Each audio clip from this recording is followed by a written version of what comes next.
ان کو خطرہ تھا اہل بیت سے، چونکہ خلافت امام حسن مجتبی نے مصالحت کی تھی حضرت امیر معاویہ سے،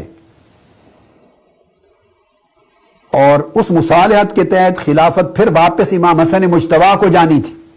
نہ ہو سکا۔ یزید لعین کی جانشینی ہو گئی۔ میں کیٹیگوریکل یہ بات سمجھانا چاہتا ہوں، وہ شخص اہل سنت نہیں ہے، اہل سنت نہیں ہے، اہل سنت سے خارج ہے، جو خلافت مرتضوی کے دوران مولا علی شیر خدا کے دور میں جو اختلاف ہوا صفین کا یا دیگر جنہوں نے آپ کی خلافت کو نہیں مانا، صف آرا ہوئے، آپ کے مد مقابل ہوئے،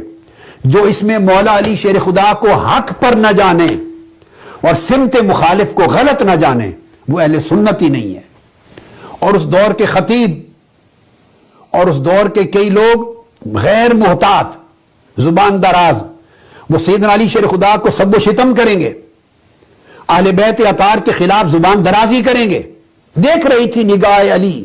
نگاہ مرتضی دیکھ رہی تھی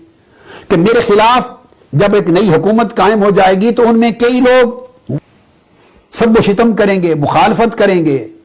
میرے فضائل اور مناقب پر پابندی ہوگی، اہل بیت کی شان کے خلاف بولیں گے۔